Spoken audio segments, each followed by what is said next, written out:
Bismillahirrahmanirrahim. Alhamdulillah wassalatu wassalamu ala Rasulillah amma ba'd.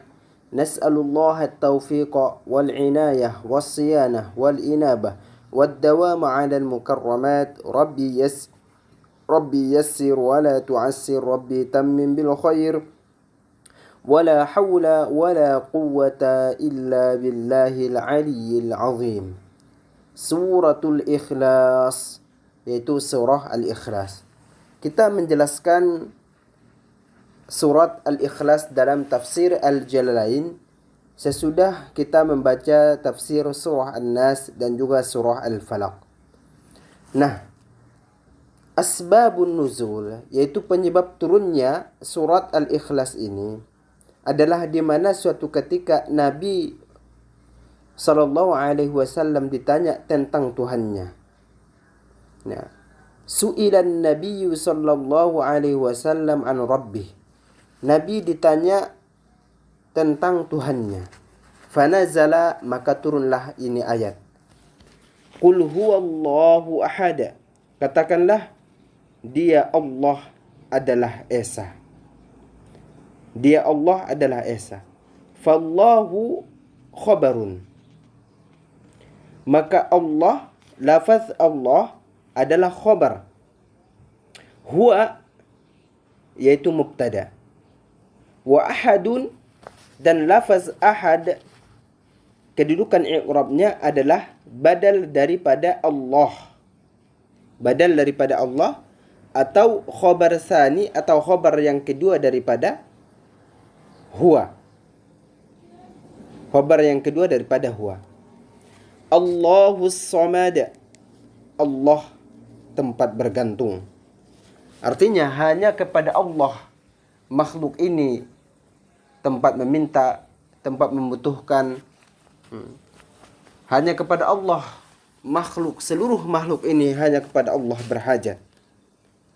Allahus Samad, mubtada wa khabar. Jadi lafaz Allah dalam kata Allah Samad adalah i'rabnya mubtada, kemudian as-samad yaitu kedudukan i'rabnya adalah khabar. Ai al-maqsudu fil hawaiji 'ala ad-dawam. Maksud daripada Allah Samad adalah yang dituju dalam segala hajat dan kebutuhan untuk selamanya. Lam yalid, yaitu tidak beranak. Lintifai mujanasatihi, yaitu menafikan keserupaan dan jenisnya. Sebab Allah Subhanahu wa taala tidak serupa dengan makhluknya. Tidak seperti makhluknya. Kalau makhluknya beranak, Allah taala tidak beranak. Taib, walam yulada, dan juga tidak diperanakkan. Allah taala tidak beranak dan juga tidak pula diperanakkan. Lintifa'il hudusi anhu, karena tidak mungkin sesuatu yang baharu berlaku kepada Allah. Menafikan kebaharuan terhadap Allah. Yang dinamakan baharu itu adalah sesuatu yang diawali dengan permulaan. Sesuatu yang diawali dengan permulaan. Manusia yang tadinya tidak ada kemudian menjadi ada. Hewan yang tadinya tidak ada kemudian menjadi ada. Bumi yang tadinya tidak ada kemudian menjadi ada. Nah, yang dinamakan hudus itu adalah sesuatu yang diawali dengan permulaan. Walam yakun lahu kufuwan ahada. Maka tidak ada yang setara seorang pun bagi Allah. Mukafian wa mumasilan, yaitu sesara dan seumpamanya tidak ada, perserupaan tidak ada. Falahu muta'alliqun bikufuan, maka lafaz falahu ta'alluqnya kepada kufuan. Wa quddima alaihi li'annahu mahattul qasdi bin nafi. Jadi didahulukan lafaz kufuan karena memang yang dimaksud dalam hal ini yaitu menafikan akan kesetaraan terhadap Allah. Maka didahulukan lafaz kufuan. Wa ukhira ahadun wa huwa ismu yakun, dan diakhirkan lafaz ahadun yang merupakan isim daripada yakun an khabariha, daripada khabarnya, riayatan lil fasilah, untuk menjaga fasilahnya. Baik. Ikhwani, teman-teman semua, Ini adalah menjelaskan tentang hakikat, menjelaskan tentang Allah, bahwa Allah Subhanahu wa taala adalah sama sekali tidak ada keserupaan dengan makhluknya, sama sekali tidak butuh dengan makhluknya, bahwa makhluknya lah yang butuh terhadap Allah. Itulah yang dimaksud dengan Allah Samad tadi, yaitu bahwa makhluknya yang butuh terhadap Allah, bukan Allah yang butuh terhadap makhluknya. Wallahu ghaniyun 'anil 'alamin. Allah Ta'ala itu tidak butuh kepada makhluknya. Baik. Nanti kita lanjutkan pada surat selanjutnya, yaitu surat Al-Lahab. Nah, surat Al-Ikhlas demikian tafsirnya. Barakallahu fikum jami'an. Kita lanjutkan pada surat Al-Lahab. Bismillahirrahmanirrahim. Bahwa sebab turunnya surat Al-Lahab ini manakala Nabi Muhammad sallallahu alaihi wasallam mengajak kaumnya bahwa Nabi itu memberikan peringatan akan azab yang pedih. Lalu tiba-tiba Abu Lahab yang merupakan paman Rasulullah sallallahu alaihi wasallam mengatakan, tabban laka, celaka engkau, kata Abu Lahab. Maka turunlah ayat ini, yaitu surah Al-Lahab.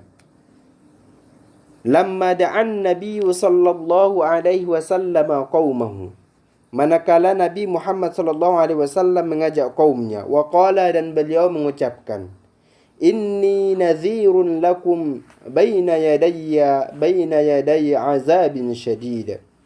Saya memperingatkan kepada kalian tentang azab yang sangat pedih. Faqala ammuhu Abu Lahab, maka pamannya Abu Lahab mengatakan, tabban laka, celakalah engkau hai Muhammad. Alihaza da'awtana, karena inilah engkau mengajak kami.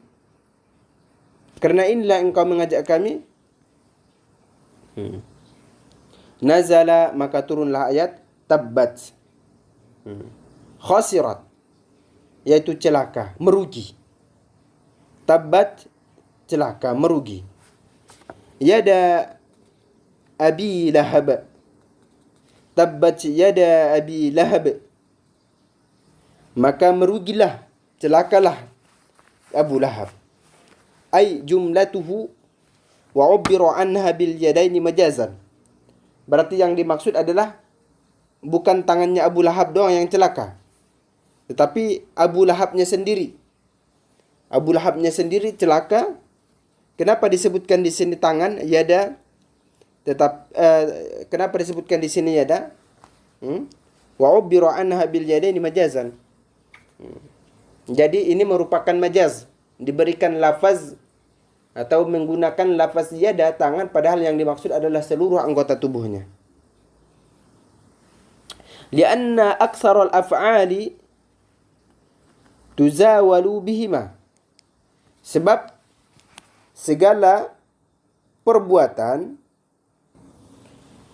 hampir segala perbuatan itu dipraktekkan dan dilakukan dengan dua tangan. Maka karena itu diibaratkan dengan dilafazkan atau menggunakan lafaz tangan, tetapi yang dimaksud adalah seluruh anggota tubuhnya. Wa hadhihi jumlatu du'a, dan jumlah daripada tabbat yada Abi Lahab wa tabba ini merupakan adalah doa. Wa tabba khasira, celaka. Wa hadhihi al-jumlatu khabarun kaqaulihim ahlakahullahu wa qad halak. Dan jumlah ini merupakan doa seperti ungkapan atau pernyataan mereka, semoga Allah mencelakakan mereka, qad halak, dan sungguh telah celaka. Walamma khawwafahu an-nabiyyu bil azab, dan malakana Nabi memperingatkan dan menakutkannya dengan azab, faqala, maka ia mengatakan, in kana ma yaqulu ibnu akhi haqqan, jika benar apa yang dikatakan oleh anak saudaraku anak saudaraku benar, fa inni aftadi minhu bimali wa waladi, maka aku akan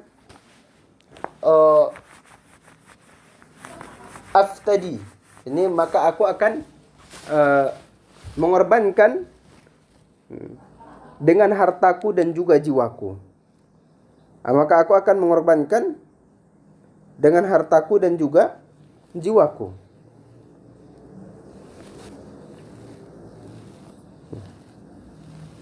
Nazala, maka turun ayat ma aghna anhu maluhu wa ma kasaba. Ma aghna anhu maluhu wa ma kasaba. Tidaklah bermanfaat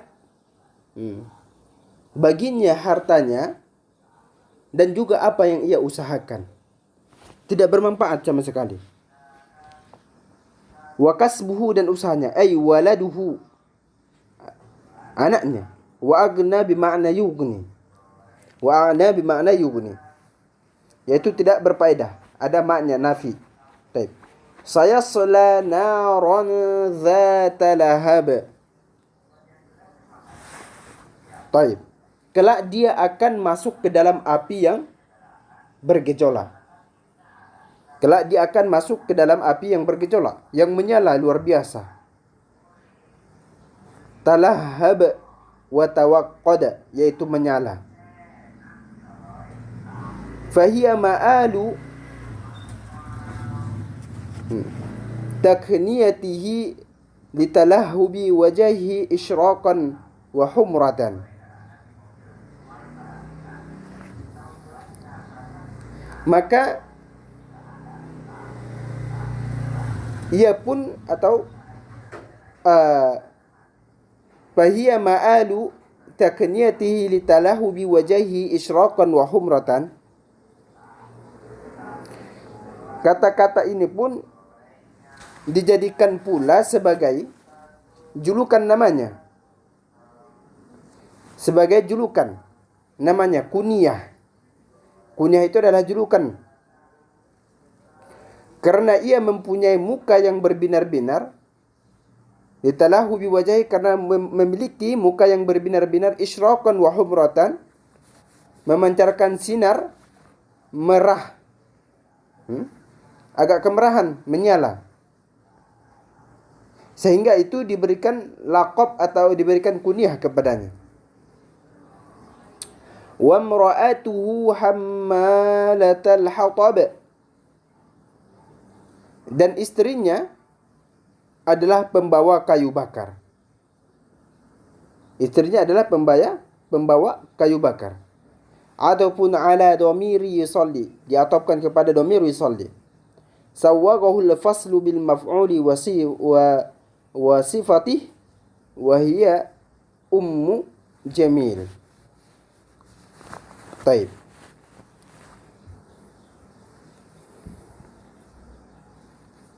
Dan lafaz ini diatopkan kepada domir yang terkandung di dalam lafaz yasla. Yasla. Baik. Atfun ala domir yasla, benar. Diatopkan kepada domir yasla.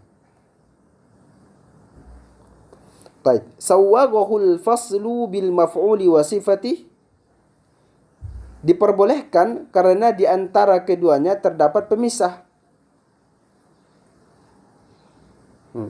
yaitu maf'ul dan sifatnya. Ini adalah penjelasan ilmu nahwu yang babnya bukan di sini. Nanti akan dijelaskan di dalam bab ilmu nahwu. Baik. Wa hiya ummu jamil. Yang dimaksud adalah ummu jamil. Baik. Hammalatu birraf'i. Hammalatu bisa dengan rafa'. Al-hatab asy-syauq was-sa'dan, yaitu kayu bakar atau duri-durian. Tulqihi fi tariqin Nabi sallallahu alaihi wasallam, yang ia lemparkan atau ia letakkan kepada di jalan Nabi Muhammad sallallahu alaihi wasallam. Baik. Fi jidiha, yaitu di tengah. Ya, di tengah jalan Nabi. Habalum Taib. Fi jidiha habalum min masad. Yang di lehernya ada tali dari sabut. Fi jidiha unuqiha. Unuk itu leher. Fi jidiha unuqiha, yaitu leher. Habalum min masad. Tali dari sabut. Lifin, yaitu sabut. Wahazil jumlatu hal min hammalatal hataba. Dan jumlah ini merupakan kedudukannya hal daripada hammalatal hataba. Allazi huwa na'atun, yang merupakan na'at limra'atih, bagi lafaz imra'atih, atau khabar mubtada muqaddar, atau khabar mubtada muqaddar. Baik, ikhwani, kita simpulkan bahwa surah Al-Lahab ini, turunnya ayat ini disebabkan karena Rasulullah SAW mengajak kaumnya untuk berkumpul, lalu kemudian memperingatkan mereka akan siksa yang sangat pedih. Karena peringatan ini yang dilakukan oleh Rasulullah kemudian membuat Abu Lahab murka dan mengucapkan kalimat tabban laka, celaka atau merugi engkau, celakalah engkau hai Muhammad, katanya. Maka lantaran ucapan Abu Lahab ini, maka turunlah ayat tabbat yada abi lahabin wa tabba. Nah, seperti itu. Dan ini menjelaskan tentang kesengsaraan Abu Lahab yang mengingkari akan dakwah Rasulullah SAW, dan juga kesengsaraan istri Abu Lahab yang membantu Abu Lahab dalam mengingkari dakwah Rasulullah SAW atau menghalangi dakwah Rasulullah SAW. Semoga bermanfaat bagi kita semua.